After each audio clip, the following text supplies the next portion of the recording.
a, a virtualidade propicia a gente uns encontros interessantes, mas, ao mesmo tempo, Essas coisas, né? tem essas coisas, Aí não tem jeito.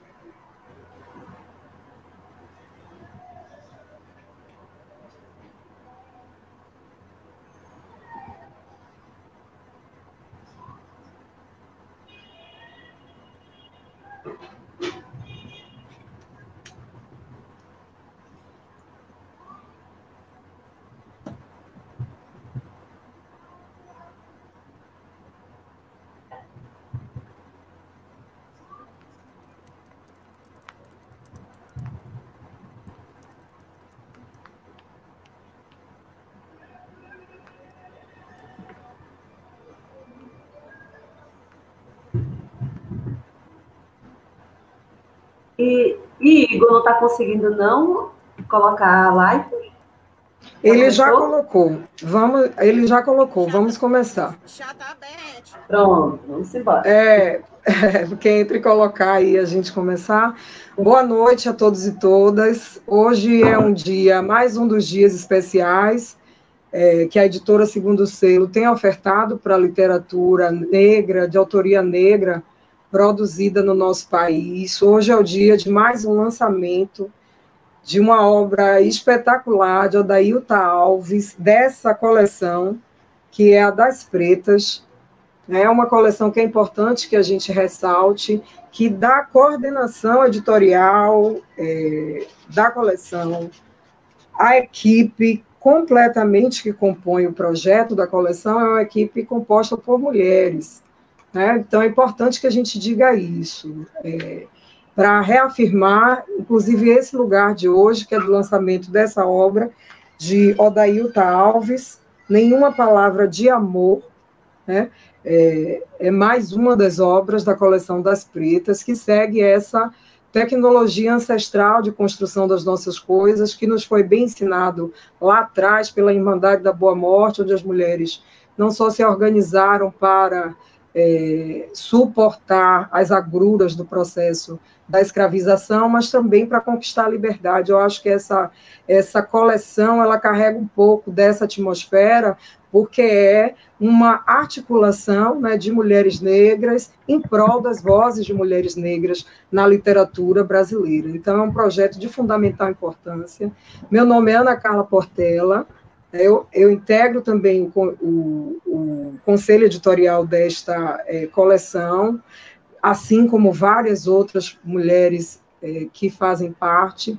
É importante a gente falar um pouco de Odailta, antes de passar a palavra para ela. A gente está aqui com uma mesa, né, que tem as características, a potencialidade que esse momento nos propicia, que é conversar com uma autora que está em Recife, com uma pesquisadora que está em Minas, comigo que estou em Salvador, mas, ao mesmo tempo, a gente tem que lidar também com as questões, né, que a virtualidade nos impõe, é exemplo de conexão. Então, eu espero, né, que algum técnico, inclusive, nos permita que essa noite possa fluir, né, com tranquilidade, que a gente possa se ouvir. Então, deixa eu falar um pouquinho de Odailta para vocês.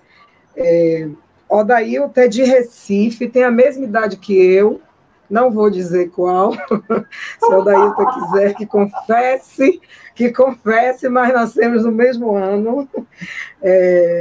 Odailta nasceu nos becos da favela de Santo Amaro, filha e neta de mulheres negras alfabetizadas, foi a primeira de um barraco com 9 pessoas a aprender a ler.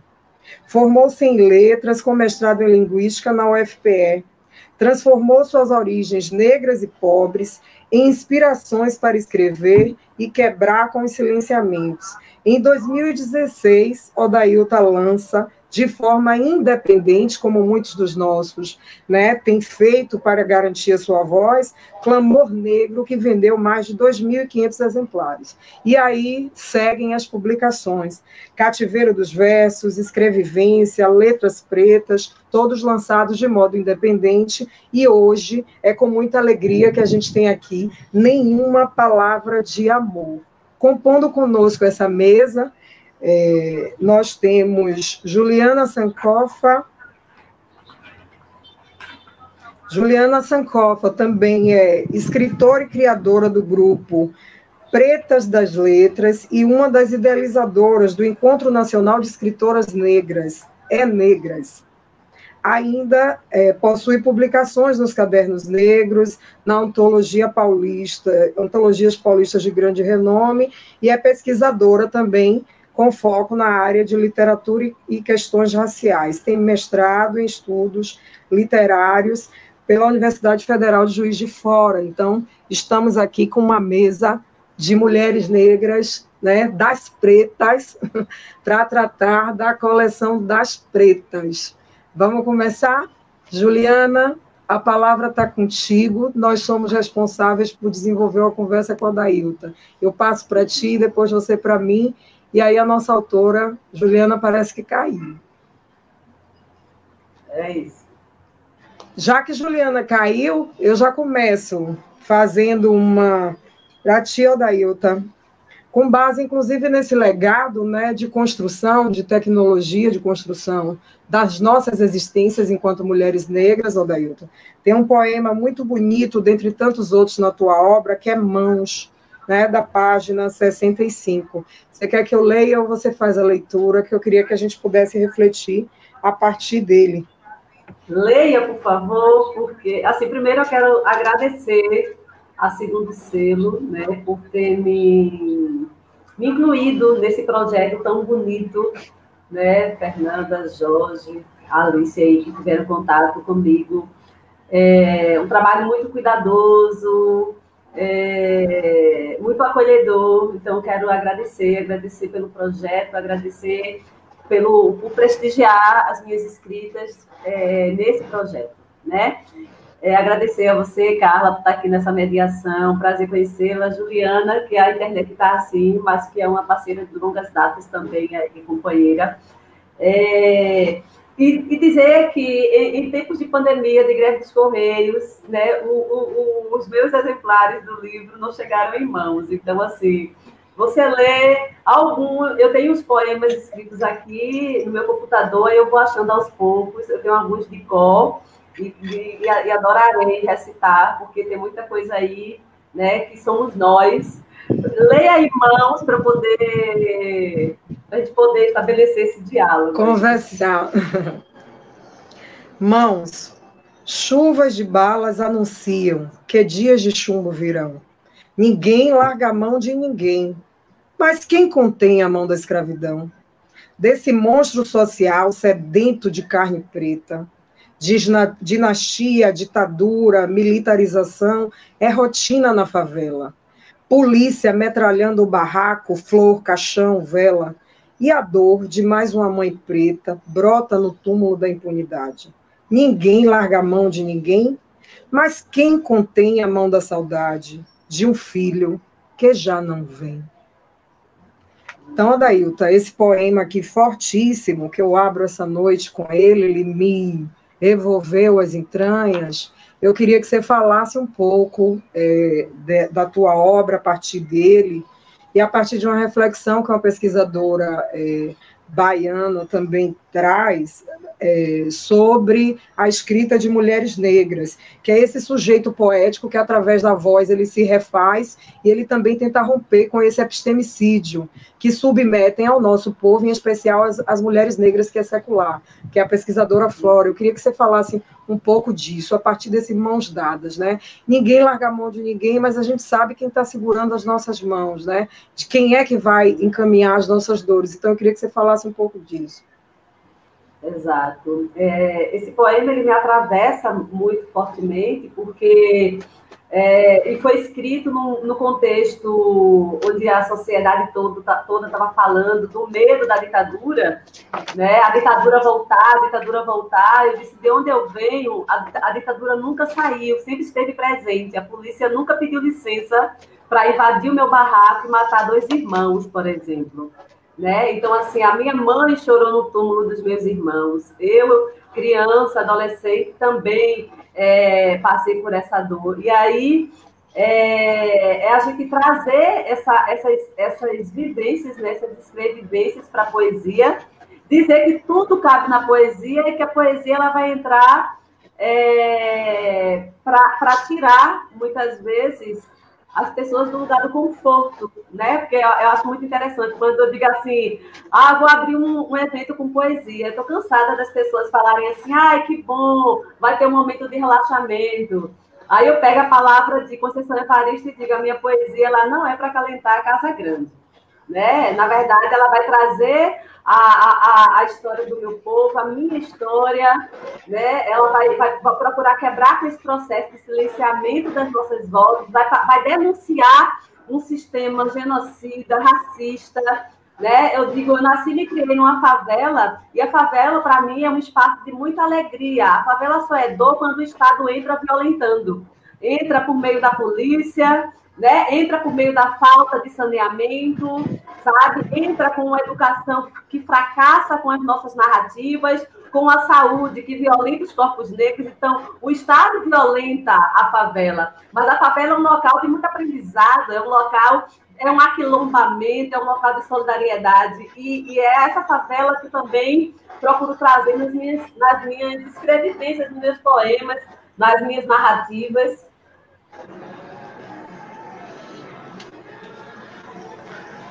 Que potência, Odailta. Juliana parece que não conseguiu conexão ainda, gente. A gente vai tentar fazer o diálogo com Juliana da forma que for possível. Se não for, a gente vai, né, construir na ginga, né, que é parte do nosso existir, né, na ginga de quem transforma o que sobrou da comida do dia anterior em um outro prato delicioso. A gente vai construindo as nossas formas de existir, né, enquanto mulheres negras. Esse momento não é diferente.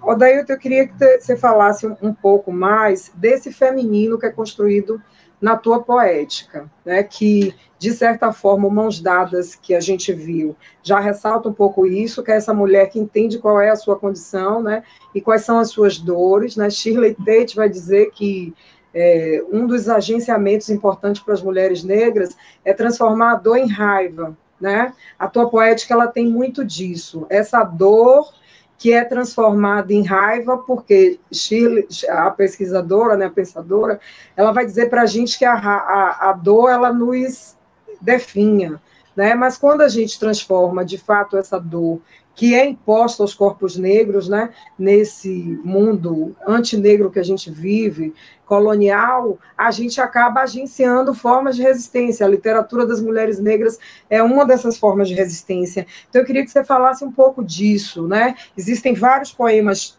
teus que trazem essa condição. É Preta Empoderada, é Armada, por exemplo. Se você lembrar de Armada, seria bom recitar para as pessoas. Se não, eu posso também fazer uma leitura, mas você falasse um pouco disso, dessa tua condição, né? Exato. Eu acho que o feminino, né? Eu digo, a feminina aparece e vai aparecer nas minhas diversas vozes mesmo, assim, enquanto a mulher negra, uma mulher negra da favela, uma mulher negra que furou a bolha e ocupou esse espaço acadêmico, né? Essa mulher negra que vai trazer a minha mãe, uma mulher que não teve acesso a esses estudos, que vai trazer as minhas vizinhas de infância. Então, são várias mulheres, a mulher lésbica, que também sou eu. Então, assim, na minha literatura, eu vou procurar trazer diversas vozes que ou sou eu ou que me atravessam enquanto fortalecimento, né? São as vozes que vieram antes, as vozes que ecoam juntinho de mim, sabe? Eu acho que esse processo essa necessidade, né, de colocar para fora, e eu não vejo muito, assim, talvez possa soar como essa transformação em raiva, mas eu geralmente eu não escrevo pensando dessa forma, né? Vou transbordar o que eu sinto na poesia e passar a raiva, mas às vezes a raiva ela vem de maneira tão não intencional, porque viver em paz é tão difícil para a gente. Às vezes a gente não quer falar sobre racismo, mas quando a gente vê, a gente está sendo atravessada pelas violências. E aí, quando vê, o racismo vai sair na nossa escrita, né? Porque cotidianamente a gente está sendo atravessado por uma sociedade que tende a nos violentar, né? Mas, de certo modo, não é o objetivo, sabe? Por exemplo, quando eu digo ninguém largar a mão de ninguém, é porque dá uma raiva arretada quando você vê um discurso de lugar comum, a galera dizer ninguém largar a mão de ninguém, e aí você vê o povo dizendo isso, e a carne preta ali jogada no chão, e quem é que vai segurar a mão daquele mendigo, por exemplo, daquela mulher preta que está ali vulnerabilizada, né? Aí ninguém larga a mão de ninguém, é muita hipocrisia, né? E aí eu estava em muitos espaços políticos e o povo dizendo ninguém larga a mão de ninguém. Isso me deixava angustiada na época, né? Aí eu disse, eu vou fazer um poema sobre isso. Aí eu escrevi o poema. Aí quando eu chegava nos espaços políticos, aí eu fazia questão de recitar. Aí eu começava, né? Ninguém larga a mão de ninguém. Aí todo mundo... A esquerda, que querendo ou não, a Tom de Carneiro entre esquerda e direita continua sendo preta, mas a gente sabe também das questões das políticas públicas. Aí, enfim, a gente vai para os espaços que menos nos violenta, né? Porque principalmente agora da extrema-direita ali, a gente sabe como a violência pode ser pior do que era, né? E aí você vê, aí quando eu começava, o povo ficava, tá, e porque tem esse poema, mas tem o outro que eu dialogo com ele, que eu digo, ninguém larga a mão de ninguém, mas quem segura a mão do jovem negro exterminado a cada 23 minutos no Brasil. Ninguém larga a mão de ninguém, mas quem detém a mão do encarceramento negro, desse negreiro navio. Então, assim, um que dialoga com esse, aí o povo ia murchando, a mão baixava, ficava procurando um buraco para se jogar. E eu achava lindo, sabe? Porque é necessário levantar a reflexão, minha gente. Né? Não dá para ficar naquela bolinha, né? Enquanto tantos corpos estão sendo aí exterminados, violentados, e o povo nessa ilusão de que um clichê político vai salvar a nação. Fantástico, Odailton. Eu me senti representada nesse poema. A gente conversava um pouco antes de começar a live, e eu dizia, gente, é importante que a gente reafirme isso, a importância de um projeto que, de certa forma, visibiliza, inclusive, produções nossas que estão fora do eixo, né, central do país. É inconcebível que uma escritora da potência de Odailton, né, que é daqui, do lado de Recife, nós não conheçamos. Né? Eu queria muito ter tido posse desse poema de Odailton nesse período em que o Ninguém Larga a Mão de Ninguém, ele estava muito em voga, porque ela conseguiu captar esse sentimento. E aí, Odailton, eu vou fazer a leitura do poema Armada e ressaltar isso sobre a raiva, que eu acho importante a gente refletir. Esse estereótipo, né, que nos impõe da mulher negra raivosa, né, a própria Shirley vai dizer isso, que é justamente uma tentativa de nos amarrar diante de um sistema que nos brutaliza, nos desumaniza e ainda quer que silenciemos diante disso. Então, a nossa reação às violências, né, simbólicas, físicas, que são cotidianas, é vista pela ótica do estereótipo da mulher raivosa. E aí é quando ela ressignifica isso. Realmente, eu transformo minha dor em raiva porque me coloco na condição de agenciar a minha dor e poder falar dela, ainda que, né, os ouvidos às vezes sejam esses. Já esse tema, né, esse debate, então, vou fazer a leitura de Armada, que é outro belíssimo, né? Sempre andei armada, porque sou alvo certo, porque sou teu desafeto. Aprendi a atirar ainda afeto, para sobreviver aos chás amargos que minha preta bebia. Ela sangrava, mas eu resistia. Nasci para atirar, trocar bala com os racistas, meter chumbo de poesia. Cuidado, eu ando armada, e meu alvo é você. Figura desalmada. Me fala desse poema, Odailton.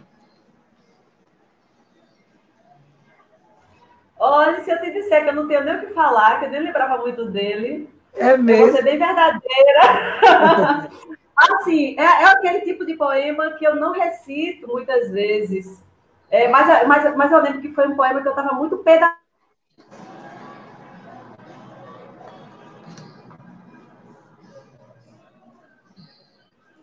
Eu caí ou foi o daí? É ok, tá ok. Oi, agora ok. Eu acho que A sua internet vacilou. Pronto, o meu travou um pouquinho. Então, assim, foi aquele poema que eu fiz quando eu tava com muita raiva de uma mulher que me viu recitar e veio falar comigo, que maravilha você recitando. O que eu não gosto muito é essa questão das cotas, porque a minha filha não entrou na universidade por causa das cotas. Aí eu olhei para a cara dela e não enxerguei, né? Eu disse, a sua filha não entrou porque ela não teve capacidade de entrar na cota dela de gente branca, né? Aí, assim, eu fiquei tão arretada naquele momento que aí eu cheguei em casa, escrevi o poema e deixei somente para destravar, sabe? E deixei no computador. Aí eu tive a oportunidade, é um poema que não está em nenhum outro livro mesmo. Esse livro ele vai trazer vários poemas que estavam ali guardadinhos no computador. Ele vai trazer também outros poemas que eu trouxe em alguns outros livros, mas poemas que me são muito caros, né? Assim, que eu gosto muito. E eu queria recitar o poema que inspira o título do livro, né? O livro é Nenhuma Palavra de Amor. Eu ia falar dele. E eu acho que o poema, certamente ele foi inspirado no texto Não Falarei de Amor. Né? Eu vou falar já, como eu já sou ferida, né? Já vou falar antes de te perguntar mesmo, que esse poema Não Falarei de Amor foi por causa de várias pessoas, né? Antes eu escrevia muitas poesias de amor e tal, fazia alguns saraus com os colegas, no momento que eu comecei a escrever, porque nós, enquanto mulheres negras de peles mais claras, nós passamos por um processo também de violência de identidade. Então, até os 25 anos eu alisava o cabelo, né? Desde os 6 anos de idade que meu cabelo foi alisado. Então, a gente fica naquele processo, né? De reconhecer-se negra, né? Coisa que as nossas companheiras retintas muitas vezes nunca está nesse local, porque a pele ela vai ser muito determinante para a sociedade racista como a nossa. E aí, eu de repente comecei a falar muito da questão do racismo, quando a minha identidade começou a se fortalecer mesmo, né? E aí, várias pessoas que me conheciam antes diziam assim, mas Odaíta, você não fala mais de amor, Odaíta, cadê os teus poemas de amor? Odaíta, fala de amor. Aí eu me arretei também, né? Aí eu disse, minha gente... Aí eu escrevi, assim, esses poemas, eles vêm do arretado da gente. Aí eu escrevi, não falarei de amor, não adianta pedir, implorar, chantagear. Não falarei de amor, nem se esse for meu último verso. Nem se o amor for embora só de pirraça. Meu amor morre de graça. Meu amor dorme na praça. Não falarei de amor enquanto a juventude negra estiver sendo exterminada. Meu amor está congelado na gaveta de um necrotério. Não falarei de amor enquanto meus pretos e pretas forem encarcerados. Meu amor está algemado, com passaporte direto para o cemitério. Não falarei de amor enquanto eu for a carne mais barata do mercado. Meu amor tem mãos calejadas e panela vazia. Não falarei de amor enquanto o meu padrão for ridicularizado. Meu amor tem autoestima baixa, pisada por essa sociedade doentia. Não falarei de amor, não adianta. O meu amor ficou do outro lado do Atlântico e não foi escravizado. E um dia, quem sabe um dia, ele brota em poema. Por enquanto, meu verso é edema, inchaço de dor. Minha poesia sangra e mancha as brancas páginas do livro do colonizador. É isso. Fantástico, Odailton. Mas aí eu ia fazer a leitura dele, mas para te fazer uma provocação. Isso. A tua promessa é não falar de amor, mas tem dengo nesse livro. Tem dengo. Vamos ver um dengo aqui? Em súplicas. Vem para cá, minha Maria. Tira essa roupa zangada, desinflama. Eu não fiz nada. Apenas cálices embriagados para derreter minha agonia. Deixa disso. Minha preta desenfreada. Meu negro amor é todo seu, todo teu. Vamos unir nossos breus. Descongela essa alegria. Aproveita que é noite de lua. Rima minhas pernas na tua. Vamos fazer poesia. E aí me fala desse dengo. Você diz que não vai falar de amor, mas tem dengo aí. Né? Tem um dengo que atravessa, e é um dengo entre as mulheres, então fala um pouco disso para a gente, desse lugar também, da escrita de mulheres negras. Sim, a importância de trazer também esse local do amor lésbico, né? Do amor entre mulheres. Eu acho que esse poema, eu poderia escrevê-lo apenas... aproveita que é noite de lua, rima minhas pernas às tuas, vamos fazer poesia. Eu acho que é a parte desse poema que, para mim, ele é delicioso, esses últimos versos. E é uma parte que eu sempre recito, porque eu não tenho decorado, mas esse último trechinho eu acho muito erótico também, né? É aquela coisa... É erótico, é dengoso. Vamos fazer poesia. Mas é importante, nessa sociedade que não pensa os nossos corpos como corpos de afetividade, né? A gente também quebrar com isto, quebrar e dizer, não, nós amamos, né? Nós desejamos, né? Nós construímos laços de afeto, de amor, de acolhimento entre nós. Nós constituímos famílias, né? Entre mulheres. Então, assim, eu acho que na poesia, na minha literatura, de maneira geral, eu trago muito, né, a literatura também lésbica, né? E não é meu lugar.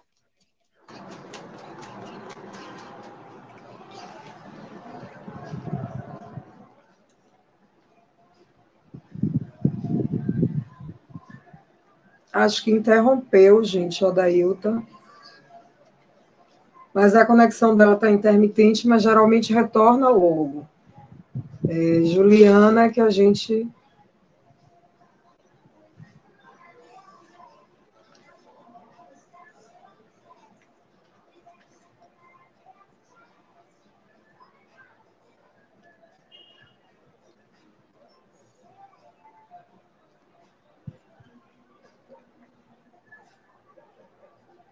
Odailta travou. Enquanto ela retorna, a próxima questão que a gente vai conversar, ela falava do dengo, né? Inspirada, inclusive, nessa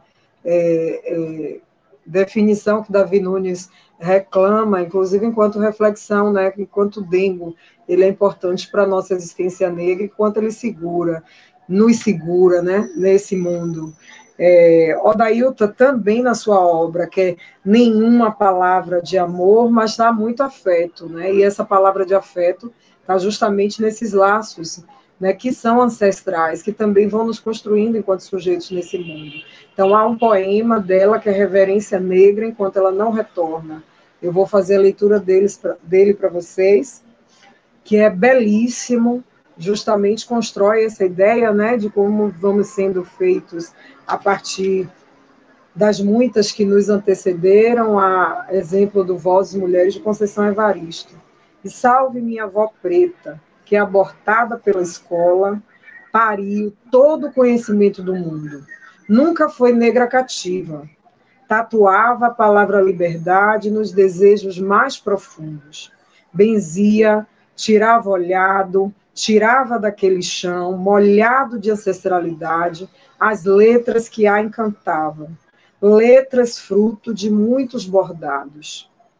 Tecidos em cada ruga do rosto, com as caretas e risadas extraídas dos ventres das narrativas, que ouvíamos com tanto gosto, noites chuvosas, raios, trovões, e as palavras brilhavam na escuridão, não clareavam, enegreciam o padrão, tudo era lindo, lendas, mitos, memórias, pretamente belo, com sabor de manga tirada do pé, sem o agrotóxico acadêmico, mangas doces, azedas, maduras, que brotavam daquela mulher. Odailton, enquanto você caiu, espero que você não tenha se machucado. O que mais a gente faz nesse tempo é cair. Então, eu dizia que na obra que não tem nenhuma palavra de amor, tem muito afeto, né? E tem muito afeto justamente nessa relação ancestral que nos constrói. Então, eu queria que você falasse um pouco desse poema belíssimo chamado Reverência Negra, né? Que integra também a obra. Esse poema é dedicado à minha mãe e avó, né? Eu sou filha de avó, assim como tantas crianças negras que suas mães tiveram que tomar conta dos filhos dos brancos, né? E fomos criados pelas avós, eu também fui. E é o poema que eu fiz para minha mãe e avó Regina. É essa mulher que não teve acesso a essa escola, mas que contava cada história, assim, fantástica, né? Ela contava, não só contava, ela acreditava e fazia com que a gente acreditasse também. Então, ela não passou por esse processo de escolarização, que nem sempre é um processo que vai nos fortalecer, mas que é necessário para tanta gente mesmo, né? Mas ela me dava aulas, assim, aulas que ficaram comigo, né? Que eu trago muito da minha avó. Um outro poema, pensando nessa questão das ancestrais, é um poema que eu trago, que é Tia Olívia. Tia Olívia, eu posso ler aqui também. Tia Olívia, ela existiu mesmo, era a minha tia madrinha, uma mulher preta, retinta, pequenininha, e que ela ia para casa uma vez no mês, porque trabalhava na casa de Jeane. Então, isso para mim era muito simbólico, eu só via a minha tia madrinha uma vez no mês, né? E aí eu escrevi esse poema para ela. Tia Olívia era preta. Preta que nem a química do cabelo a embranquecia. Tia Olívia era a noite sem lua que nunca amanhecia. Sua pele preta brilhava. Ela era a própria estrela diariamente apagada pela cozinha dos patrões. Tia Olívia alimentou gerações. Os calos que gritavam em suas mãos denunciavam uma escravidão maquiada. Ela era quase da família. Era quase mãe, quase avó, a quase que dormia no quarto dos fundos e teve sua vida roubada. A que no sumiço das joias sempre foi a suspeita. A que serve de porta-estandarte para uma branquitude que não é racista, por ter tido uma mãe preta, né? E esse poema, ele também vai de recado para uma galera que eu conheço, branca, que diz na cara de pau mesmo, não, assim, eu tive a minha mãe preta, sabe? Aí eu sempre dialogo com esse povo e digo, minha gente, vocês não param para pensar que enquanto essa mulher preta estava ali tomando conta de você, os filhos dela, como eu, por exemplo, não recebeu carinho, sabe? Foi privado de ter esse vínculo maternal, porque essas mulheres pretas passavam um mês, né, nessas casas, né, essas casas de família, como se elas não tivessem família, e tantas nem conseguiram constituir família, né, como Tia Olívia, não constituiu uma família, porque a família, para ela, né, ela era obrigada a pensar que aquela família de Jeane era a família dela, e que não era um processo de escravidão, sabe? Que a gente, refletindo, a gente se dá conta disso, né? Sim, Odalita, Odailton, eu queria que a gente pudesse ver tanta coisa agora com essa tua fala, que é tão representativa das nossas histórias. E aí eu queria que você também refletisse um pouco desse Recife, que é o Recife de Odailton. Tem um poema teu, que é Evocação ao Recife 2, você faz um diálogo intertextual, Florentina, inclusive, vai dizer isso também, que é muito uma marca da escrita das mulheres negras também, esse diálogo intertextual com outros autores. A gente vai perceber isso também com São Evaristo, quando ela vai refletir as pedras de Drummond e dizer que ela é água, né? Que ela vai tentar fazer o limo caminho em meio a essas pedras. Então, é uma tentativa de se reafirmar também como parte dessa cidade, desse lugar que é descrito pela ótica, né, de um homem branco, mas que eu, enquanto mulher negra, sinto também, de várias formas, né? Tenho histórias a contar. Então, eu queria que você falasse um pouco dessa tua Recife, que você traz, desse e de outros. Tem Olinda, tem Breu, que é belíssimo Breu, onde você nos apresenta a Recife de uma mulher negra, né? É a Recife de Odalita, não é a Recife de Manuel Bandeira, com o seu saudosismo de uma infância que pôde ver de longe a preta vendendo banana, né? E é uma outra cidade. Então, eu queria que você falasse um pouco disso. Porque para a gente, né, daqui de Pernambuco, a evocação do Recife de Manuel Bandeira é o que a gente ouve e lê todo o tempo na escola, né? E é um Recife que não representa, sabe, a favela, não representa a população preta, porque muitas vezes, quando a gente é violentado tanto na favela, como quando sai da favela e vai para o centro do Recife, que é o centro que Manuel Bandeira descreve, porque aí os nossos corpos ali são corpos perigosos naqueles espaços, sabe? Quando, na verdade, o perigo é o sistema que vai achar que nós somos suspeitos, né? E vão estar abordando os corpos negros nesses espaços centrais, né? O Recife antigo, que é tão exaltado, mas que no carnaval, quando a gente vai lá, as pessoas pretas estão, na maioria das vezes, vendendo a cervejinha. Porque quando elas entram para o lazer, a polícia já pega na esquina e já quer fazer o baculejo violento e racista de sempre. Então, aí nesse poema Evocação, eu vou evocar o meu Recife, o Recife da favela. Eu vou lembrar da Mãe de Santo, né? Eu vou lembrar do Cosme e Damião. Eu vou recitar. Eu gosto muito de recitar esse poema. Eu gosto de recitar esse poema na casa do Manuel Bandeira, sabe? Porque tem uma casa do Manuel Bandeira, a gente é afoita, né? E aí tem o Espaço Pazárgada, que é acolhedor lá, o pessoal está sempre convidando a gente para recitar e tal. E eu sempre gosto. E Manuel Bandeira, ele me instiga. Eu tenho 2 outros poemas que dialogam com Manuel Bandeira, porque tem um que ele fala das pernas de Teresa. Aí eu vou lá e vou meter o pau também. Tem outro que ele sabe? Porque assim, são os diálogos, né? Os possíveis diálogos. E aí diz assim: sou filha do Recife, da senzala dos tempos modernos. Não da aurora, união, soledade, essas vieram-me bem depois. Nasci dos seus becos sórdidos e escapei entre as papoulas que enfeitavam os meus cabelos. Recife da violência, das drogas, de alma desasfaltada e coração movido à lama que pulsa por trás do shopping center. Recife sem igrejas barrocas, teatros nem praças floridas. Recife que nem o frevo é capaz de alegrar.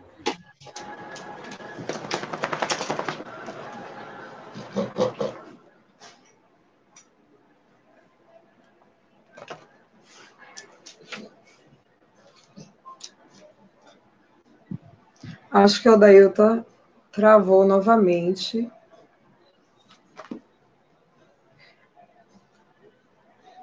Odailton travou novamente.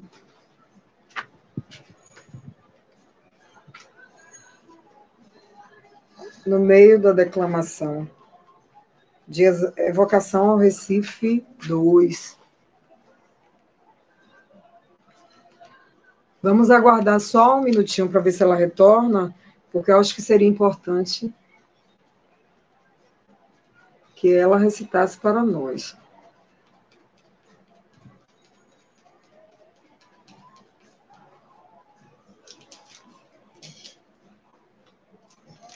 Nos parece que caiu completamente.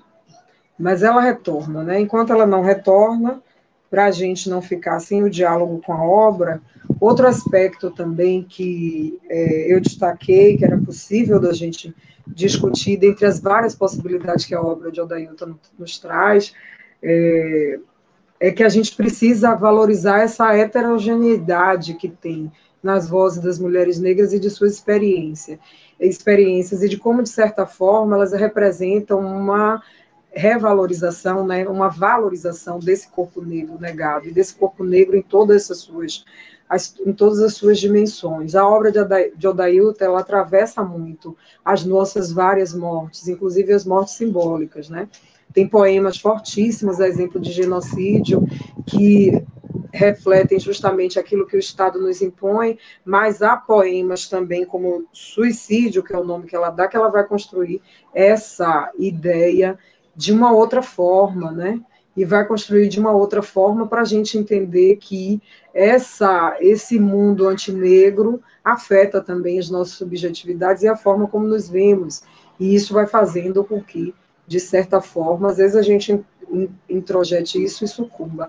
Então, eu vou fazer a leitura do poema para vocês, enquanto Odailton não retorna, que a gente já teve, inclusive, por conta da conexão, o diálogo com Juliana ficou prejudicado, até agora ela não conseguiu retorno. Segundo ela, em Minas, a chuva estava muito forte, talvez isso esteja afetando a conexão. Então, o poema Suicídio é belíssimo. Você amola a faca e eu corto meus pulsos. Humilha, bate, grita, feia, gorda, preta, puta, vaca, e eu corto meus pulsos. Eu corto meus pulsos. Fraca, fraca, vaca, faca, faca, vaca, fraca, você corta meus pulsos, sem tuas impressões digitais. O jornal molhado de sangue grita, suicídio. Odailton, quando você caiu, eu tentava segurar aqui, falando justamente que você traz, assim, de uma forma belíssima, as muitas mortes, né, que nos impõem. Há poemas fortíssimos sobre esse contexto bélico que a gente vivencia, não só em Salvador, como a gente discutiu, né, na mesa recente, né, no pré-lançamento também de uma outra obra importante para discutir o contexto urbano, né, de violência contra corpos negros nas cidades, que foi o de Maca recentemente, mas o teu também traz com muito peso essa cena que é de Recife, e a gente precisa conhecer, e que é igual em Salvador, e que é semelhante ao que a gente vivencia nos principais centros urbanos, mas, ao mesmo tempo, você traz também outras formas, né, de mortes que vão nos impondo. E um poema muito forte que você traz é esse Suicídio, eu acabei de ler, e se você pudesse nos falar um pouco disso, né, dessas mortes que nos impõem, de como você traz isso na tua poética. Exato, né? Primeiro eu quero pedir desculpas pela conexão. Assim, a gente tenta fazer de tudo para que dê certo, mas acontece, né? A gente, não depende da gente. Assim, essa coisa do suicídio, né? É muito sério, porque a gente vive sendo violentada, né? E violentada o tempo todo.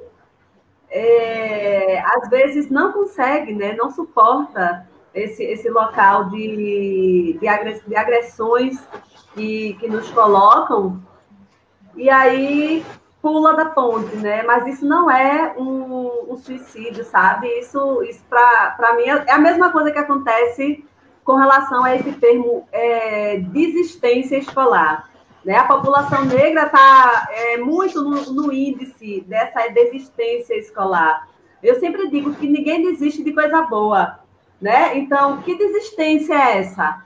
Né? É uma desistência de um espaço que violenta, de um espaço que não visibiliza, de um espaço que não possibilita, né? De um espaço que muitas vezes acaba sendo muito mais agressivo e fortalecedor para a nossa população. Aí vai dizer que é desistência, é a mesma coisa esse local do suicídio. Muitas vezes a violência é tão grande que nos joga, né, a esse local, né, de não conseguir tocar o barco, né, e existem diversas formas de suicidar-se, não só tirar a vida, mas às vezes abrir mão, né, não conseguir tocar sonhos, tocar projetos, porque não consegue remar contra esse sistema racista, excludente, né? Aí a gente às vezes suicida os sonhos, suicida os projetos, sabe? É um suicídio muito para além do corpo físico, mas às vezes é um suicídio até de alma, né? Quantas das nossas desenvolvem doenças psicológicas que não conseguem sair de casa, não conseguem se olhar no espelho, né? Isso é a maneira de você também, né, se colocar nesse local. E sobre essa questão da morte, né, tem um poema nesse livro que eu também acho muito, muito forte para mim, é o genocídio, né, que diz assim: senhoras e senhores que dormem tranquilamente sobre os brancos lençóis de 200 fios, saibam que trago no peito um coração vazio, onde o sono nunca mais fez morada, onde a saudade é amante e a morte namorada. Tem um preto morto ali, ali, ali. Tem uma preta morta ali, ali, ali. Tem uma preta viva aqui. Era Valdir, de 16 anos. Era Wilton e seus tristes enganos. Era Janaína, Regina, Marielle, Maria. Tantas mães pretas chorando sobre as camas vazias. Morreu no quintal de casa, tentando fugir pelos fundos. Morreu porque era preto e não dava audiência para o mundo. Morreu porque estava em atitude suspeita, correndo para pegar um ônibus depois de um dia de luta. Morreu porque era preta e julgaram-na logo ser puta. Morreu porque era filho de catadora de lixo e passou no vestibular. Morreu porque era vereadora negra e ousou denunciar. Morreu porque é a carne preta que essa sociedade quer exterminar. Né? Então, vai trazer esse poema também, esse local das nossas perdas, das nossas mortes, né? E é aquela coisa, ou atravessa a gente de maneira direta, como eu tive a dor de perder 2 irmãos quando eu era criança e adolescente, ou atravessa os nossos próximos, ou atravessa alguém como uma referência, Marielle Franco, por exemplo, sabe? E como isso faz com que a poesia saia, né? Sai porque às vezes fica difícil calar, sabe? Às vezes a gente não consegue segurar, na verdade. Odailton, na tua obra, isso foi muito forte também para mim, né? Minha história de vida também está muito agarrada a essa experiência de perdas, né? E de irmãos também, e de vizinhos, porque se a gente for contar, né, você vai crescer numa rua de periferia de Salvador, de Recife, as famílias, né, que são suas vizinhas, todo mundo vai colecionando suas perdas, né? Passa a ser uma marca que atravessa as famílias negras nos grandes centros urbanos. E você traz isso com uma força muito grande, com uma propriedade muito grande. E aí eu queria trazer uma outra coisa que você fala na sua obra, justamente por conta disso. Na condição de professora, eu sou mestre em educação, professora do IFBA. No IFBA a gente mantém relação com a educação básica, mas eu estou certa de que, além de críticos literários e pesquisadores, a gente tem professores aqui também da educação básica. É importante que a gente diga que os nossos meninos e meninas têm direito à poética de Odailton, né? Tem direito à poética como essas que dizem das questões que a gente vivencia, né? E que conseguem transformar isso em um texto que nos toca, que nos atinge, que esteticiza, né? Que traz com beleza as nossas dores mais profundas. Esse é um direito que os nossos meninos têm, é um direito que vem sendo negado. É um direito que os meninos de Recife não vão encontrar em Manuel Bandeira, né? É um direito, né, que precisa ser assegurado pela voz de homens e mulheres negros, né, e negras que precisam ecoar em nossas escolas, discutindo as questões que nos afligem, né, trazendo a nossa humanidade para o centro do debate.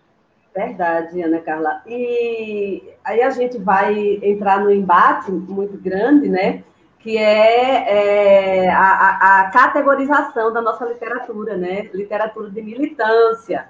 Aí eu digo como se a literatura branca não militasse pelo povo branco, né? Porque, historicamente, Eu, na escola, só tive acesso a escritores brancos e ali estava militando para construir um imaginário branco de sociedade e dizer que eu não fazia parte da literatura, o meu corpo não cabia no poema, o meu corpo não cabia num conto, no romance, ou quando eu entrava era de maneira hipersexualizada ou escravizada.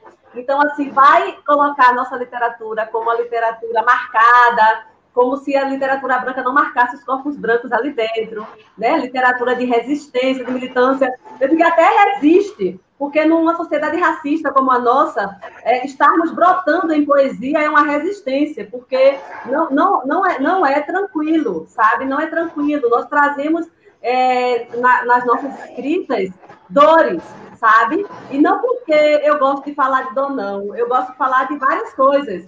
Mas é porque, às vezes, a dor atravessa. E se a gente não colocar na escrita, a gente pode dar uma surtada, sabe? Porque a linha entre a sanidade e a insanidade é muito tênue, né? E às vezes, as violências são demais e acabam com a gente, né? Então, assim, esse processo, né,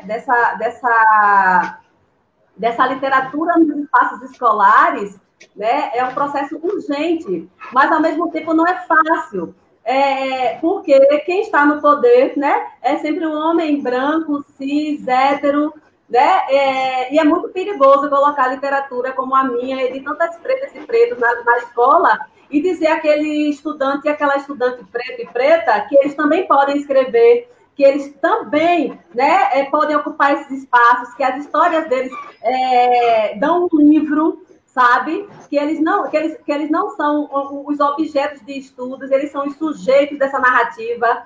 Então, isso é perigoso para um sistema que não quer que o nosso povo, né, descubra a sua potencialidade. E que, muitas vezes, essa escola ela entra como um elemento de cumplicidade dentro do racismo, com seu currículo extremamente branco, eurocentrado, né? Que os nossos estudantes não se veem ali, e isso não é à toa. O fracasso da educação pública não é um acidente, é um projeto de sociedade. Quem fracassa ali dentro é o nosso povo diariamente, sabe?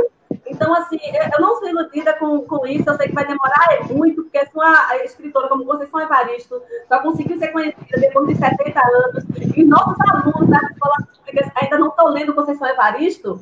Então, eu não sou nem muito esperançosa com isso. O que eu faço é ocupando. Quando me chamam para as escolas, eu vou, me chamam, eu vou, me chamam, eu vou, sabe? Porque eu acho que a gente tem que fazer esse trabalho de formiguinha mesmo, porque é onde está o nosso povo, e a gente vai lá para dialogar, vai lá para desmistificar um bocado de coisa, mas que não é fácil. Esse local de resistência só é bonito para quem não precisa resistir para viver, né? Para a gente é um local de dor, é um local adoecedor, porque a gente não quer estar resistindo a vida inteira, a gente quer existir, né? A gente quer amar, a gente quer também viver com tranquilidade, viver em paz, né? Já existe a frase aí que vocês são mulher negra e viver em paz é revolucionário, mas é mesmo, e é difícil demais, né? Porque não deixam, é muito complicado. Com certeza, Odailton. Ailton Krenak vai dizer, numa obra recente dele também, que uma das principais insurgências para os nossos povos, né, para os povos indígenas, e nós podemos trazer também para a reflexão dos povos negros, é ser feliz em um mundo que nos mata cotidianamente. Então, tentar ser feliz, tentar estar bem, isso também é insurgência, né, nessa sociedade que nos enxerga desse jeito. Eu queria caminhar para a nossa última questão, né, e já que ela versa sobre o poema Paz, se você lembrar e puder, porque com a força que você declama, eu achei esse assim um dos também mais potentes dessa obra. É difícil dizer qual. Eu até fotografei na praia, eu estava na praia em um lugar assim de Macalme, com o teu livro, e assim, parecia a harmonia de viver aquele lugar com a tua poética. Por quê? Porque me trazia a interesa, né, de existir enquanto gente, quando a gente percebe a literatura de mulheres negras nos trazendo com a interesa que a tua poética ela nos permite. Então, eu queria que a gente pudesse fechar com paz, mas antes disso, né, de que você pudesse trazer paz para a gente refletir, qual é o mundo que a gente quer e qual é a paz que a gente quer para a gente, qual é a que a gente não quer, que eu acho que isso precisa estar bem explícito no nosso projeto. Como hoje é sábado, a palavra final vai ficar com a Adailton. Desde já eu agradeço todos que estão nos acompanhando, né? Nós pedimos desculpas por todos os problemas técnicos que tivemos hoje. Eu acho que foi a conspiração do povo da cerveja, né, que está contrariado com a live de literatura no sábado, mas dava para acompanhar, né, fazendo isso. Mas, assim, a gente conseguiu, a despeito das questões técnicas, trazer para vocês aquilo que era proposto, que era um pouco dessa poética, com toda a força que a Adailton nos traz, né, que essa mulher retada de Recife nos traz em seus textos. Ela vai terminar com Paz, e antes disso, eu só queria registrar, né, que a coordenação da coleção, né, das Pretas é de Zoraide Portela, a direção executiva é de Fernanda Santiago, o conselho editorial a gente tem Cristiane Santos, Idália, Maria Dolores, Silvana Carvalho, o projeto gráfico é de Thaís, a ilustração da capa é de Idilma, a diagramação é de Lívia. Então vocês veem que é uma equipe de mulheres, né, preocupadas e comprometidas com a visibilização de vozes de mulheres, né, para o nosso povo. Então, eu fico por aqui, passo a palavra para a Adailton fazer suas considerações finais e declamar para a gente paz.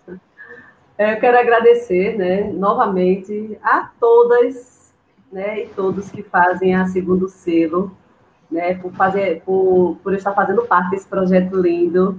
Quero trazer aqui a consideração de Juliana, né, agradecer a Juliana pelo esforço de estar aqui, mas assim como a minha internet caiu tanto também, a sua despencou de vez, amiga, mas é normal, né? Juliana coloca o seguinte, né, que o livro, ele trata-se de amor, um amor pela nossa gente, não um amor passivo ou colonizador. É isso, né? Foi o que eu disse, assim, às vezes pode até soar aquela coisa da raiva que a gente é tomada muitas vezes, mas é também uma demonstração de amor que nos faz quebrar com esses silenciamentos, essas invisibilidades, e trazer, sim, né? A gente entra nessa disputa narrativa, muitas vezes tão injusta, desigual, e traz as nossas histórias, traz os nossos versos, né? Diz que nós somos poesia. Esse poema da paz, ele é um poema que dialoga muito também com o conto de Marcelino Freire. Marcelino Freire. Exatamente. E eu assisti o vídeo de Naruna dramatizando o conto, e aí um monte de gente na internet estava falando que aquilo não era paz que Naruna estava falando, ela estava falando de outra coisa. Um monte de gente branca, sabe, questionando o que é uma paz para uma mulher preta. Aí eu comecei a brigar no Facebook, né? Aí depois eu disse, eu peguei os meus comentários da briga, eu vi que eu estava brigando poeticamente. Aí eu peguei os meus comentários da briga, coloquei no Word, organizei, fiz os ajustes e virou esse poema. Eu recitei para Marcelino Freire também, ele disse, não, Odair, então seu poema é outra coisa, você pode até ter se inspirado no meu, mas o teu poema ele vai trazer um contexto que é teu, né? Eu fiquei muito feliz de tê-lo feito, que diz assim: não sou da paz, não sou, quero que a paz queime no inferno, essa paz branca que protege o homem de terno, a paz que silencia os oprimidos e valida o cano do Estado, não quero. Não quero a paz que chama de louca a preta que grita a morte do seu filho, a paz que sai da boca de quem puxa o gatilho. Ah, se eu pudesse, eu mataria essa paz. Paz dos hipócritas, covarde, que nunca me olhou nos olhos. Paz partidária, de direita, institucional, que não serve a todas e blasfema que todo mundo é igual. A paz não chega a criança que pede dinheiro no sinal ao invés de estar na escola. A paz não contempla a preta jogada na rua com frasco de cola. A paz não tem nada a ver com isso. A paz não existe no silêncio da madrugada, com a carne preta deitada embaixo das pontes, sobre os bancos de praça, calçada. Não quero essa paz de fachada. Na favela, a paz veio fardada. Invadiu o barraco de Dona Regina, minha mãe, e levou para sempre o seu filho. Dane-se essa paz e todos os que vivem nela, e todos os que vivem dela. A paz me joga nos trilhos para o metrô me calar. A paz mora na Avenida Boa Viagem e bate panela. Essa paz não constrói meu futuro, não me protege. A paz me deixa em apuros, morta de fome. A paz não é bandeira preta, não é pomba preta, não é carne preta. A paz é branca, de branco para branco. Não protege toda a sociedade. A paz é a cabeça de zumbi entregue de bandeja no centro da cidade. Não quero paz que não me represente. Essa falsa paz eu destruo com versos e dentes. E é isto. Vamos pensar, né, e repensar esse sistema de paz. E vamos comprar o livro também, entre em contato com a editora Segundo Selo, peçam o seu livro. É um livro que assim, traz muitas coisas importantes para mim, eu acho que vai tocar também muita gente, e traz também sobre muitas pessoas, né? Nós estamos, porque outros estão, estiveram, estarão também, né, nesse mundo, nesse contexto. Espero que um contexto melhor, inclusive. Axé para nós. E gratidão por essa noite. Desculpem os entraves tecnológicos. E gratidão a todas as pessoas que estiveram aí também acompanhando a live, viu? Eu estou aqui acompanhando também, mas a todas as pessoas, um cheiro. Axé para nós.